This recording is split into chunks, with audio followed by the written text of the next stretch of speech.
I am Kai Xin, and I'm here with Cheryl, and you're listening to the Handful of Leaves video podcast. Yes, and it's been a while since we have been physically together recording an episode. You may also notice Kai Xin has been absent in past episodes. So now that I've grabbed hold of her on today's episode, I would love to catch up and also know a little bit more about what she has been up to. And we will be sharing a little bit more about a serious topic today, which is our journeys in deepening our practice and how that has been for the past 5 to 10 years. So Kai Xin, what have you been up to in the past few months? I have the blessing to go for a very long retreat. At the time of this recording, both of us, together with some Dhamma folks, Heng Shen, the co-founder of Handful of Leaves, we just went for a pilgrimage. So for us, we took the longer option, 15 days that we were in India. So we went to different sites. That was quite nice.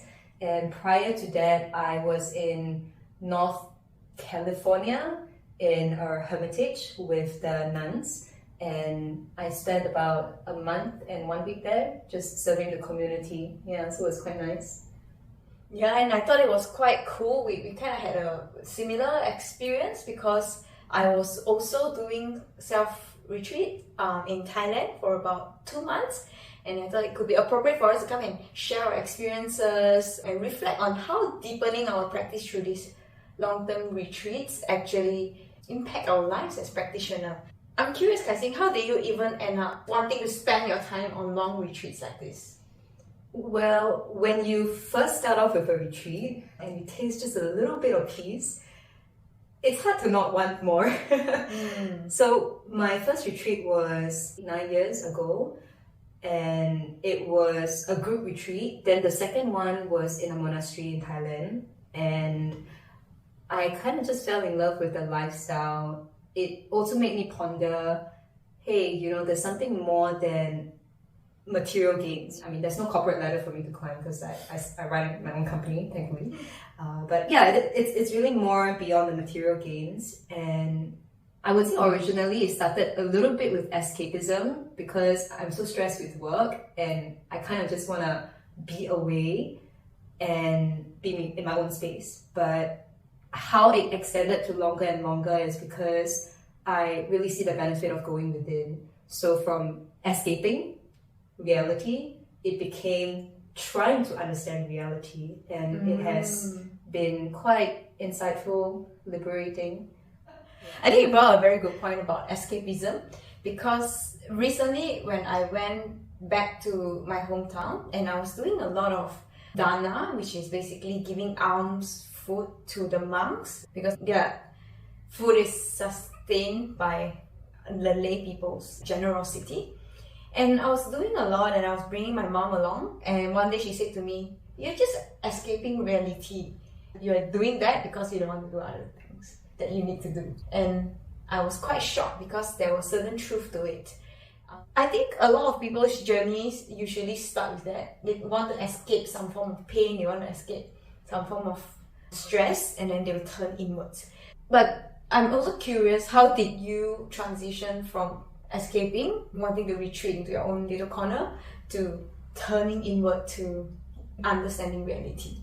Well, I think it is about understanding thoughts, right? So obviously for any kind of first retreat, unless you have very good parami, like spiritual faculties, you would definitely have a restless mind and start thinking about things. It's usually the past or the future. And I have a lot of restlessness, not at the start of the retreat, but at the end, usually 2-3 days before I need to leave. I'm like, it's gonna be over. And there is a sense of dread. Like, I don't want to go back to Singapore. The responsibilities are coming back. Yeah, and that was very clear because if I joined like a 7-day retreat, by the time my thoughts would be very magnified. And upon investigating, I realized, hey, there's a pattern over here. I usually don't look forward to going back. But now it is different. People ask me like, what are you gonna do when you're back? Or like, are you sad that this is gonna be over? I'm like, I'm pretty okay. Or do you look forward to going for your next retreat? I'm like, I'm also pretty okay. So I feel like it has progressed to quite a good and healthy state where I I am just practicing without wanting, liking or disliking what I had in the current moment, whether I'm in the lay life doing my worldly duties or whether I'm in the retreat setting. Yeah. It's almost as though you are able to integrate the learnings and lessons from your retreat to help you face the stresses of the worldly life better. And it's not so much of separate pockets. Yeah. You brought up a very good point, because originally, when I first started, I think a lot of people have this thought as well, is that formal practice and day-to-day life is different. So it almost seems two like... universes apart. Yeah, it almost seems like if you are spending more time meditating, then you are neglecting aspects of your life. But it doesn't have to be that way. And the practice and walking the Dhamma path is not separate from ordinary, day-to-day living. Don't you feel so?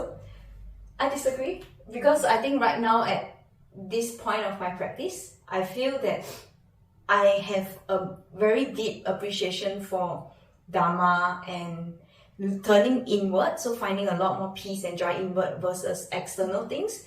So I think it can be a little bit challenging for me when I kind of go back into working life, family life, to want to engage so much with the world. I feel I become a little bit more withdrawn. So in that sense, I feel that I have still some form of separation between these two worlds, and they don't really integrate. In fact, they start to turn in opposite ways. I kind of can resonate with that, because it feels like when you're on the journey to search for the truth, that there's a contentment piece. We also had an episode about contentment and ambition, right? Click here for the link. First episode. How I overcame the obstacle of that separation is, if I really want to deepen my practice, say if my meditation is very restless, I have to change my surrounding conditions, whether it's at work or how I deal with my family or my lifestyle, in order for me to create the conditions so that when I do sit down to meditate, I would be able to find peace a lot quicker. So it's not to say that, oh yeah, I should go for this long-term retreat, and wow, just intensive. Then when I go back to my lay life, I revert back to the default. Yeah, because then when you go back to retreat, then you spend longer time for your mind to settle. Yeah, it's not so strategic in that sense. Yeah, that's really valuable advice. And I think the kind of image, I'm a very visual person, that came up to mind is that the practice is like tending to a garden. The moment you don't take out the weeds, they will overtake your beautiful flowers. So it has to be continuous in every aspect of life, rather than, you just set aside a season to just water it and then the rest of the year you just leave it alone. It doesn't work like that. Yeah, or you can be a really good meditator, but then after you come out from your meditation sit, you're like, wow, shout at people, get hot-tempered, impatient. I mean, then it defeats the purpose, right? Because as Buddhists, our goal is to be free from greed, hatred, and delusion. So it's a 24/7 practice. Maybe exclude sleeping, unless you lucid dream. Then you can have a more wholesome dream. Yeah, so I don't see it as separate. Yeah. So you mentioned about, as Buddhists, our main goal is to cut out greed, hatred, delusion, and that it's a continuous practice. Isn't that very challenging to do? Yeah, it is. So how have you overcome the challenges in the 10 years that you've started your journey? It's been 30 years, I think, but 10 years more like serious. Sadhu! Your question is, how do I overcome the challenges of dealing with greed, hatred, and delusion? Yes, because it does seem very counter to our natural instincts and even what the society tells us, right? More greed, more success. Yeah. I think this is where the blend of formal meditation and daily reflection comes together. When your mind is settled, then these qualities are quite unpleasant, and instead of just distracting yourself, there are opportunities for you to surface it, right? And then just watch it. Like, anger is really painful to hold. Just think about keeping that hatred or like being very resentful. Or holding on to that burning coal. Yeah, like you feel very tight in your chest. Sometimes people get headache and migraine, and it's hurting yourself. There's a quote, right? If you're angry at a person, it's like holding on to charcoal, wanting to throw at them. So that is the first noble truth. When it gets really painful, when you have that greed, when you have that anger, very naturally, the innate nature is, how can I let go of that? Then that's where the second, third, and fourth noble truth come into the picture. That's when people start searching and be on the path of self-development. How can I be a better person, be more at peace? Because we all want to be happy. So when did you notice that the defilements that you were holding on in your life was actually painful? Oh, so many moments. I can't really pinpoint though. I'm generally not a very angry person, but when I get angry, I get really angry. My mode of anger is tears. She's seen my angry side before. I'll cry and I'm like, why do you do this? And yeah, so that's more expressive, right? And it manifests physically in my body. So yeah, I can't really recall when it was the first time, but if I can compare it with my childhood as a teenager, being very, very naughty lah, want something, parents don't want to give. I can actually hold on to that for many days. What do you do? Like you cry for 3 days, 3 nights? I don't cry, but I feel hot-tempered. Like I can feel it in my body. Yeah. So this is a side I've never seen before. Means I've progressed. Good job. Yeah. How about you? Like I'm pretty sure you also have moments where you realize, need to be let go of, right?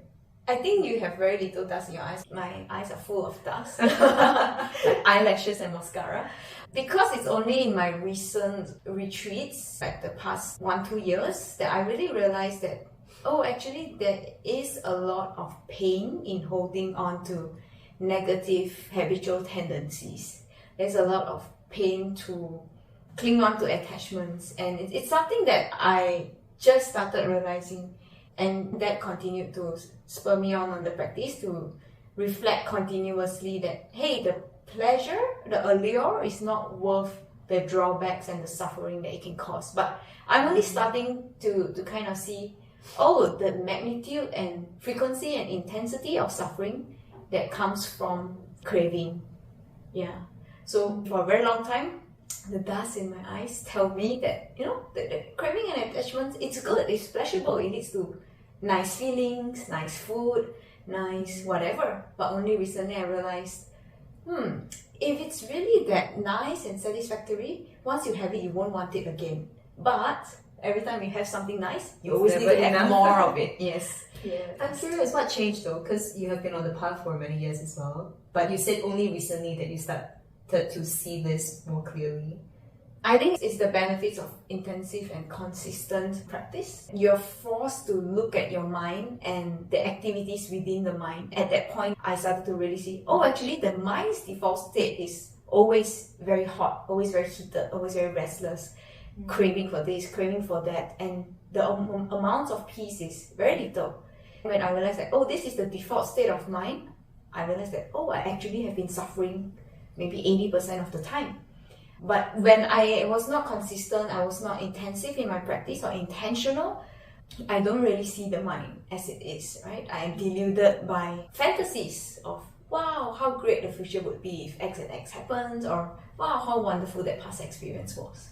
Does that make sense? Do you relate? Yeah, I relate. I suppose, again, it falls back to how formally sitting down or just having a quiet time to look at the thoughts become very powerful, because now it's like instant gratification, right? We don't sit well with unpleasant feelings. There is almost always an option to turn to something to distract us. So many things. Yeah, like doom scrolling or like watching YouTube. Hopefully it's wholesome videos like this one. Yeah, and there are so many different options to not look at ourselves internally. And it's scary to turn inwards. It takes a lot of courage to look at the side of us that is imperfect. Like, why do I have unwholesome thoughts? Why am I such an angry person? Because I believe we probably would know that being angry isn't the wisest thing to do. We don't respect angry people, right? And in fact, sometimes just remind me of like angry dogs that are barking and barking and barking. Yeah. And if we don't like that about other people, it's difficult to see that and accept that about ourselves. Yeah, if you haven't started your formal practice, really encourage you to blend it with your day-to-day. Because I think recently, with the resurgence of this whole mindfulness, meditation culture, a lot of people talk about, oh yeah, I'm mindfully cooking, or like swimming is meditative. It can be an element that is more important to complement with that is really investigating and watching the likes and dislikes. So long retreats, very good. If you haven't started already. Yeah. So talking about long retreats, I think it can be something that is not very accessible because you need a long time of commitment and you need to have a lot of supportive conditions to be able to even do that. So maybe for the benefit of all our audiences who don't have the chance, could you share, some of your key highlights, key takeaways from your recent long retreats? Perhaps I can share a few different types of retreats that you can consider. I started off with a group retreat, and it's where a lot of people come together. There is a program, guided teachings, guided meditation. You alternate between walking, sitting meditation. Sometimes there's a yoga program, and sometimes there's like self-practice time or doing chores, depending on which program you follow. Then there's like the really intensive one, which I think many people know, the 10-day Vipassana course, which I haven't attended, and there's mixed reviews about it. So that's one. And then the other one, which I adore and love right now, is self-retreat, where you sign up and you just stay in the monastery, follow their routine, and kind of live like a monastic member, except you're not donning the robes. Do you think anyone can just go for self-retreats, or do you need to have like a fundamental understanding of Buddhism at least? That's a good question. There are a couple of things to note, right? Fundamentals in terms of the teachings, and then getting to know who the teacher is or the tradition, because every monastery has a very different etiquette when it comes to interacting. And etiquette itself is a form of practice, because a big part of Buddhism is harmony. When we keep precepts, it's about not just us, but the harmony and the people around us. Like for example, in Tibetan monasteries, it's the norm to come together and discuss a lot about Dhamma. But debate. So it can be very loud and a lot of conversations going on. But in Thai forest monasteries, the etiquette there is to actually maintain noble silence, talk to the minimal, don't be rowdy, loud, and disrupt the peace. So you need to understand what is the expectations there. And general guidelines, even when you interact with different gender and how do you interact with monastic members, it varies from tradition to tradition. So have some people to share their experiences with you and see that you can benefit from that experience, then go and check it out. Usually it's good to start off with like less than a week, and then you can extend if you have the opportunity, like 2 more weeks, 3 more weeks, and it really depends on the conditions. So self-retreat is also good in terms of environment. So there is like the very comfortable one where you're staying in a nice resort, comfortable beds, right? Then there's the middle one where perhaps you stay in a dormitory, and then there's like communal gathering and activities. Then there's the more austere one where there's no electricity. You live with the ghost. No ghost. Usually monasteries, you only have angels, or what in Pali you call devas. And you stay alone in a hut, and it can be tucked in the forest, no lights and ghosts. But there are wild animals, for example, snakes, wild boars. So it depends on where you are in the practice and your temperament. Then you pick the one that suits you at the beginning or suits you at your point of practice. So I have my preference. What's your preference? I like the communal activity one. Why? The sense of community helps me to be disciplined. But wait, you didn't answer my question. What are like some of the highlights and takeaways from your retreat? All right. Oh yes, because I mean I've been to so many retreats, so the highlights are very different. If you're talking about the most recent one, or maybe something memorable that you encountered. when I first started, I was a little bit shocked when I was in the kitchen. It's a great place to practice because you're kind of dealing with people coming in and out of monastery as well as people who are regulars, and everyone has a very different way of doing things. Like, how do you cut a fruit? So one day when I'm cutting the mango, and then this Thai auntie will be like, no, you should cut the mango this way. And I'm like, oh yeah, it seems quite nice. And then the next day, somebody would correct me and say like, no, you shouldn't cut the mango in this way, you should cut it that way. And sometimes it can come with a little bit of like anger, and a lot of thoughts would run through my head like, shouldn't you be Buddhist? Like, why are you so, abrasive with your speech? Right. And then back there, as I'm judging other people, it's not very good. Your mind is already proliferating unwholesomely. Yeah, and it's really quite a good practice, especially if I were to go in a monastery with the expectation that everyone is a saint. I think I would come out very disappointed because it's like, why is everyone acting like that? But then I remind myself that we're all on the path. Yes. And the monastery is the training ground. Yes. And the beautiful thing is people are working on themselves, and there is this culture of seeking forgiveness also. Yeah. So typically, before we leave the monastery, we'll seek forgiveness from, the community as well as the monastic members. And that to me was quite memorable because it humbles myself, and it also says that, hey, I'm not perfect, I'm determined to improve, so are other people. Then you don't take things so personally anymore. So I keep that until today. So just like, more survive right now, dealing with different personalities in monasteries. Actually, I think that is something that I resonate a lot with, where it is a training ground, and actually there is so much power in the determination to do your best to improve every moment, and that gives me so much acceptance and peace in knowing that although there's a lot of battles and defilements within my mind and perhaps even in the people around me, but there's this purity in just that firm determination in wanting to improve, wanting to cut this away, wanting to become a better, kinder person.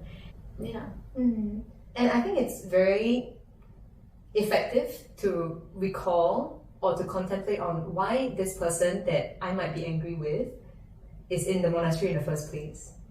They're here because they're also seeking the truth. And they're also suffering. Yeah. Then we kind of just like let go. It's like, we're on this samsara thing together.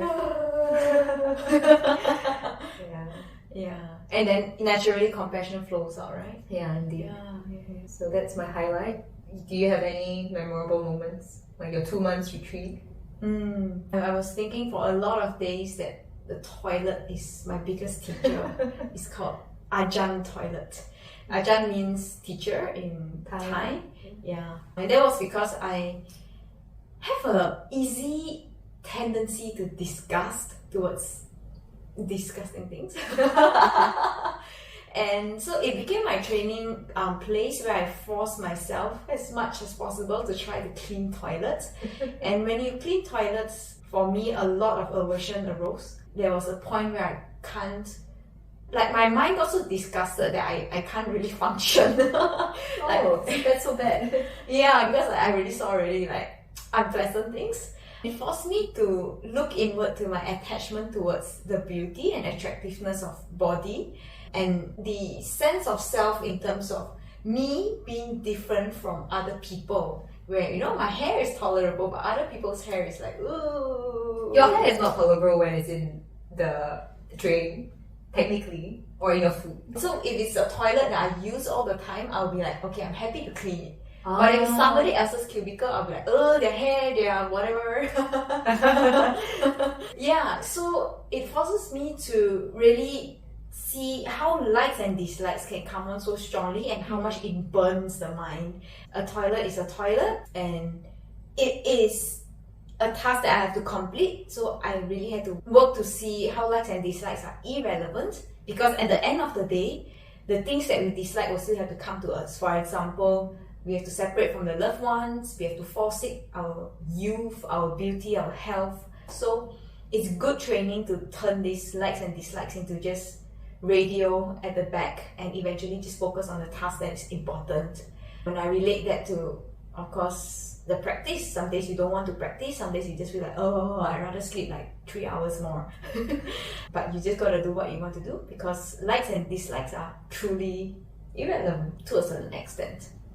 Right, yeah. So if you don't like to clean the toilet, you should volunteer to clean the toilet in monasteries. Yeah, truly. So it's a great place to train your mind. And I started to have a lot of respect to the janitors and even people who are just so easily like, okay, yeah, this is just that, and you know, they just show it with their bare hands. I'm like, oh.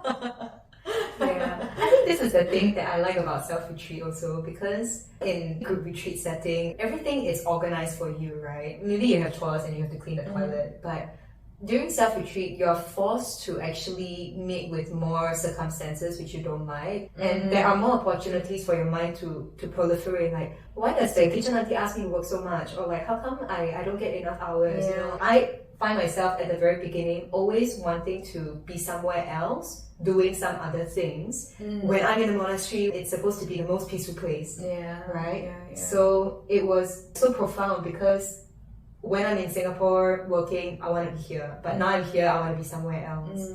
Yes, totally relate to that. Yeah. So it's not perfect, but that's like the best way to improve and deepen the practice in a more holistic sense. Thanks for sharing your stories. I hope you guys also enjoyed our candid sharing. And just to wrap things up, maybe you can share a piece of advice on how someone who wants to deepen their practice can go about that. So we covered long-term retreats. What are the ways that people can do if that is not an available option at this point?